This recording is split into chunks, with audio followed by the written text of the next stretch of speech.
Dans ce journal, fin de la crise à la centrale d'achat des médicaments essentiels génériques et des consommables, un administrateur provisoire est désigné pour diriger la CAMEG. Un accord est signé ce matin à Ouagadougou.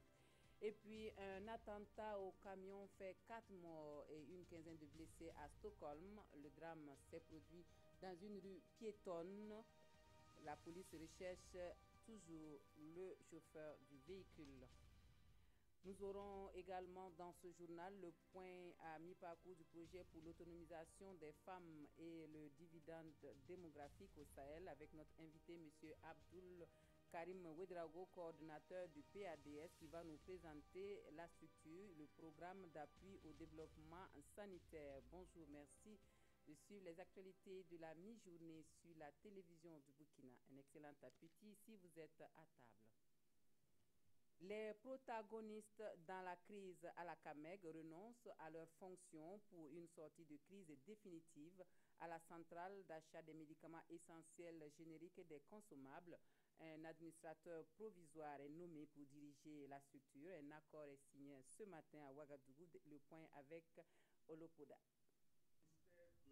Sans donner son identité, le ministre de la Santé affirme ici que la CAMEG sera très bientôt sous le commandement d'un administrateur provisoire.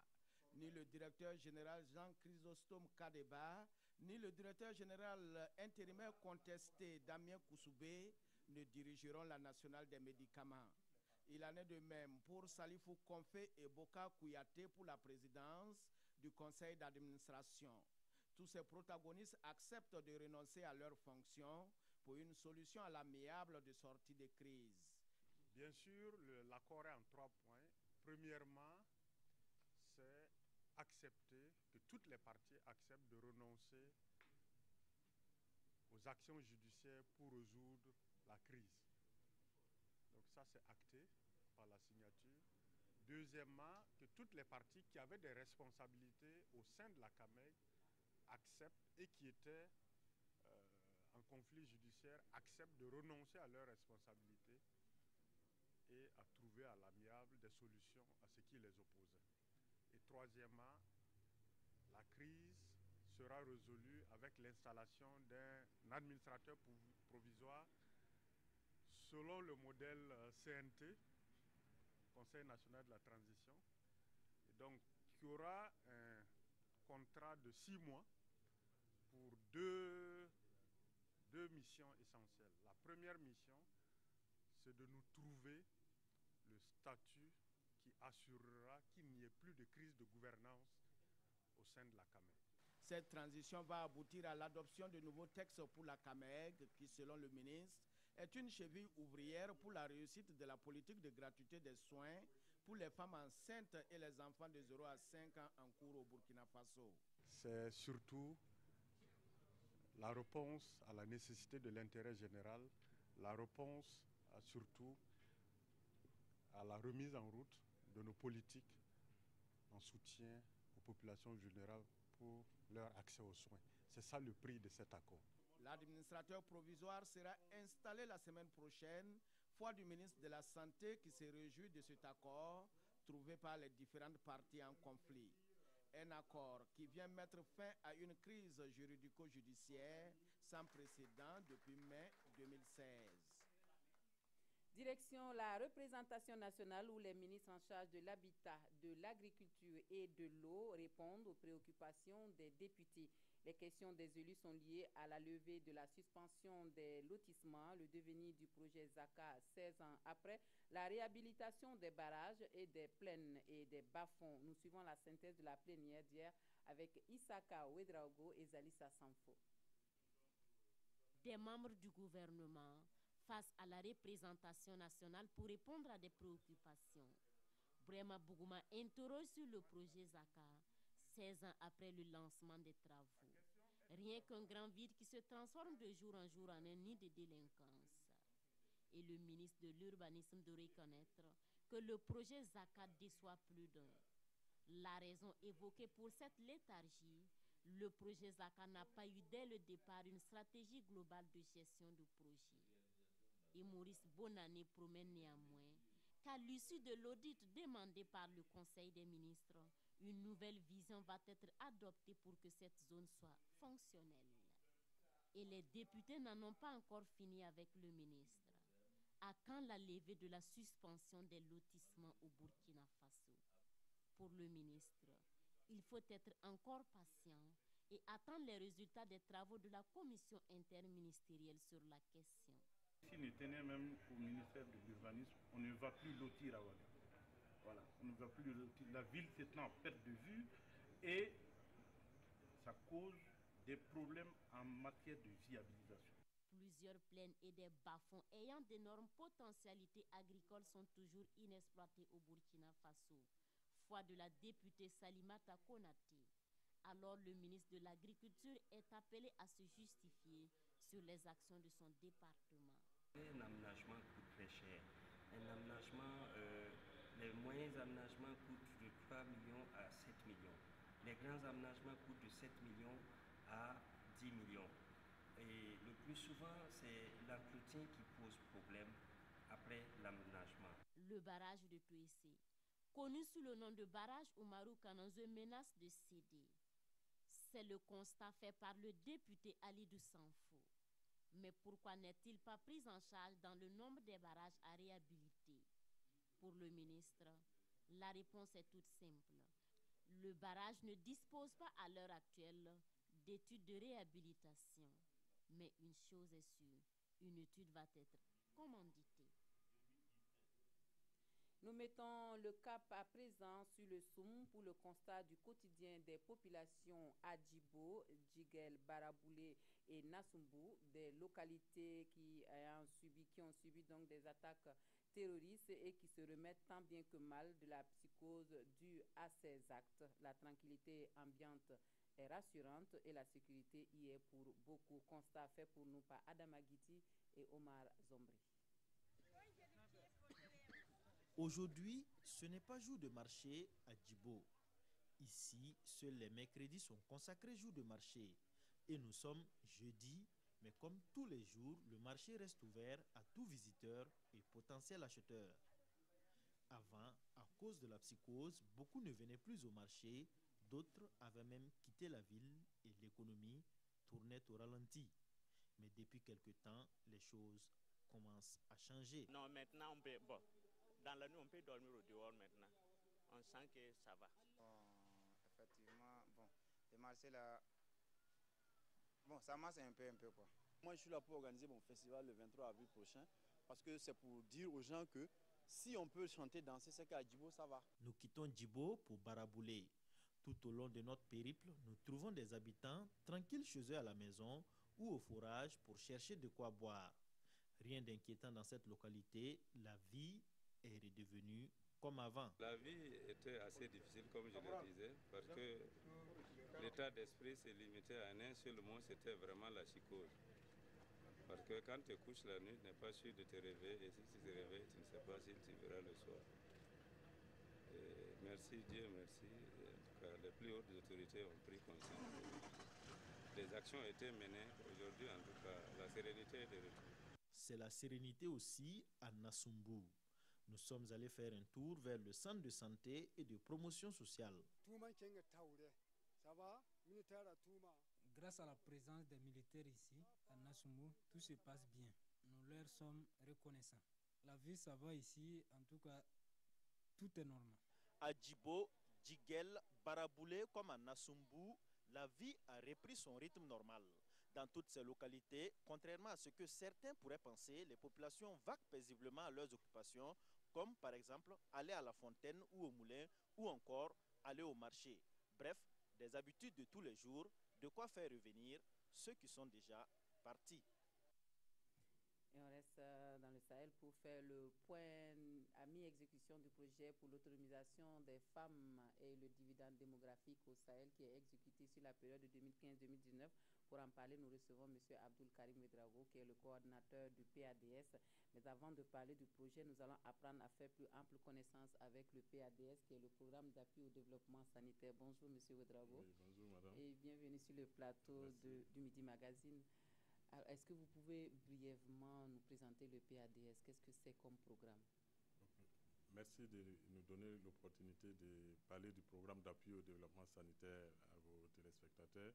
Il faut dire que le programme d'appui au développement sanitaire est une initiative conjointe du gouvernement du Burkina Faso à travers le ministère de la Santé et de ses partenaires techniques et financiers. Donc, le programme d'appui au développement sanitaire, le PADS, assure l'interface entre les structures de la santé et les partenaires techniques et financiers. Donc, c'est en quelque sorte le bras financier en fait, du secteur de la santé au Burkina Faso. Et le PADS, c'est 3 projets du Fonds mondial, 3 projets de la Banque mondiale, un projet de l'AFD, l'Agence française de développement, un projet, 2 projets de l'Alliance Gavi et d'autres projets de l'INFPA et également de l'UNICEF. Donc c'est un peu une structure, un panier commun chargé en fait de la gestion de tous les financements extérieurs destinés au renforcement du système de santé au niveau du Burkina Faso. Alors, donc le PADS finance ce projet-là dont on va parler. Il s'agit du projet pour l'autonomisation des femmes et le dividende démographique au Sahel, donc qui est exécuté sur plusieurs pays de la sous-région et sur une période de 2015 à 2019. À mi-parcours, quel bilan vous faites de ce programme-là, de ce projet? Oui, il faut dire effectivement que le projet pour l'autonomisation de la femme et du dividende démographique est l'un des projets qui est géré au niveau du programme d'appui au développement sanitaire, le PADS, sur financement de la Banque mondiale. C'est effectivement un projet qui couvre la région du Sahel avec 6 pays, un projet de 205 millions de dollars pour les 6 pays.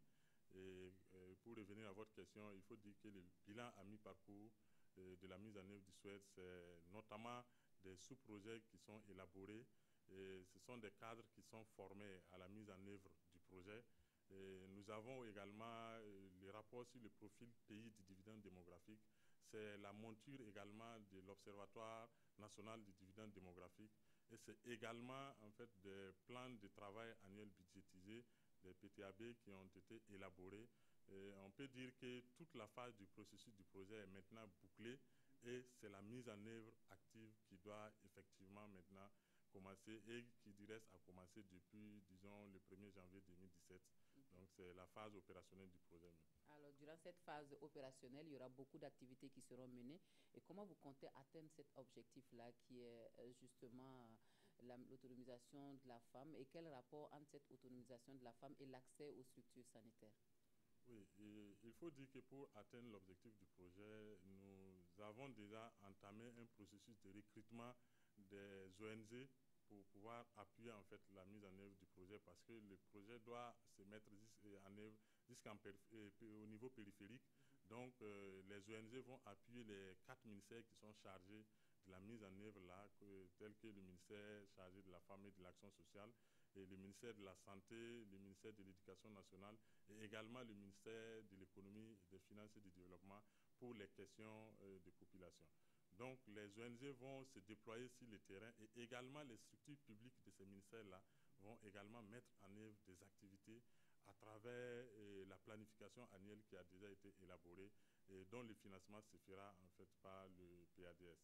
Et pour rappeler, il faut dire que le PADS est une agence fiduciaire et la mise en œuvre opérationnelle du projet appartient aux structures chargées de sa mise en œuvre, et le PADS assure le financement et le suivi de ces projets-là. Et en tant que structure qui finance ces projets, justement, est-ce que vous avez des exigences particulières pour l'ensemble des structures que vous accompagnez pour la mise en œuvre du projet? Oui, les exigences que le PADS a, c'est d'abord le respect des procédures relatives au manuel de procédures administratives, financières et comptables du PADS, parce que ce sont les ressources IDA.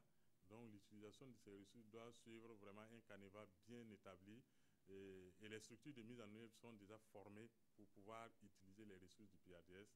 Et un peu pour revenir sur les liens entre l'autonomisation des femmes et l'accès en fait aux services de santé, il faut dire que le projet SWED justement se décline en 3 composantes.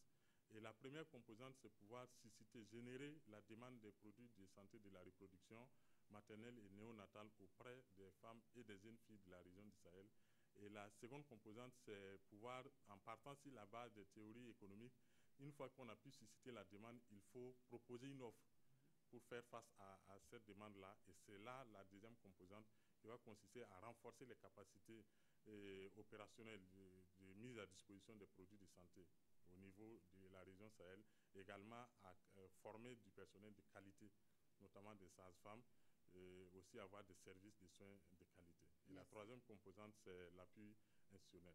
Okay. Merci beaucoup, M. Ouedraogo, d'être venu sur notre plateau pour nous présenter davantage le PADS, qui est le programme d'appui au développement sanitaire, qui finance un programme important qui est celui du projet pour l'autonomisation des femmes au Sahel et le dividende démographique qui est exécuté depuis 2015 et cela jusqu'en 2019.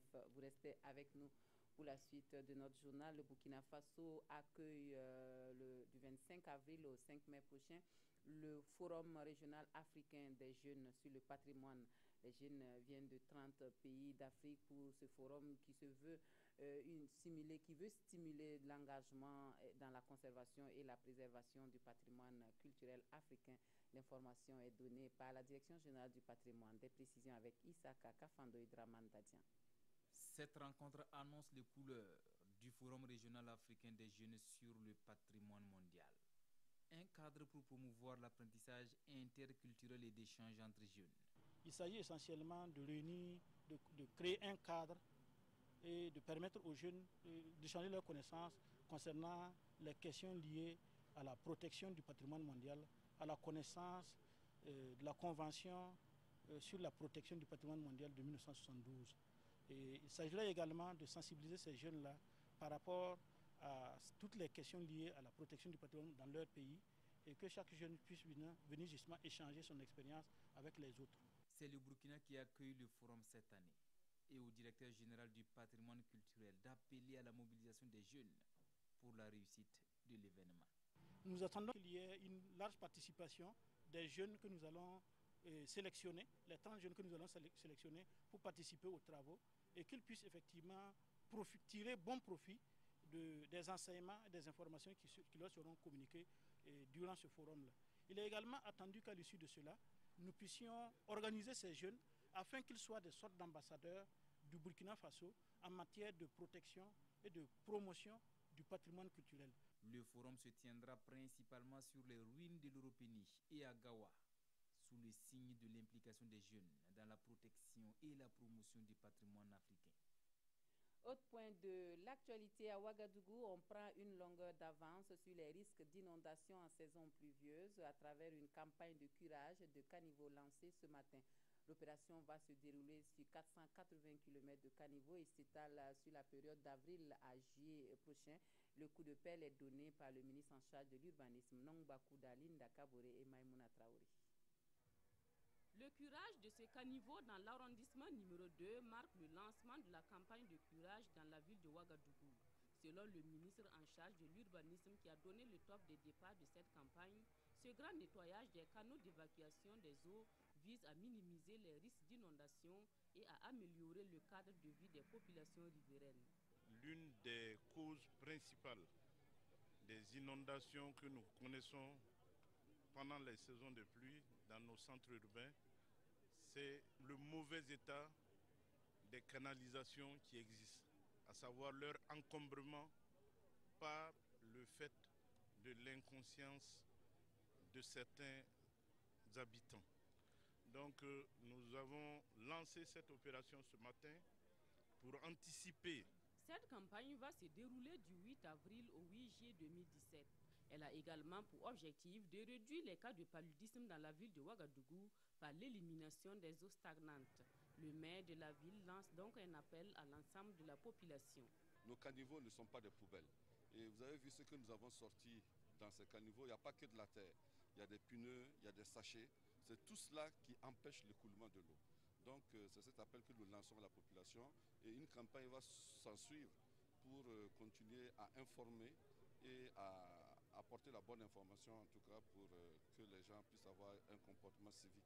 Le gouvernement promet mobiliser tous les moyens humains, matériels et logistiques pour cette vaste campagne de curage des caniveaux. L'opération va permettre de curer environ 8,5 km de caniveaux. Fin de formation ce vendredi à Koudougou sur les passations de marchés publics. Les acteurs de la commande publique et privée ont acquis des connaissances sur le nouveau dispositif de la commande publique. Salifou Belem, Mariam Dao, Maxime Zongo, reportage. Après 5 jours de formation, la loi 039 relative au marché public n'a plus de secret pour ses participants. Ces acteurs de la commande publique ont eu l'opportunité, une semaine durant, de renforcer leur capacité sur les nouvelles procédures de passation et d'exécution des marchés. Cette formation véritablement nous a permis de maîtriser davantage un peu la réglementation de façon générale, mais un peu dans ces aspects réformes précisément, qui nous permettraient désormais en tout cas de prendre un peu toutes les dispositions pour être en phase avec la bonne gestion qui est attendue. Il va de soi que nous allons essayer de revoir en tout cas nos manières de procéder parce que en plus des innovations qu'il y a eu, il y a des pratiques que nous serons obligés de revoir pour aller dans la légalité.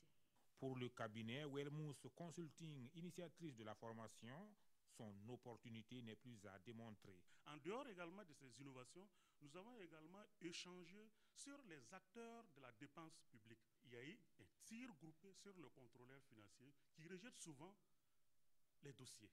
Alors donc, il y a eu des éclaircissements par rapport à ça.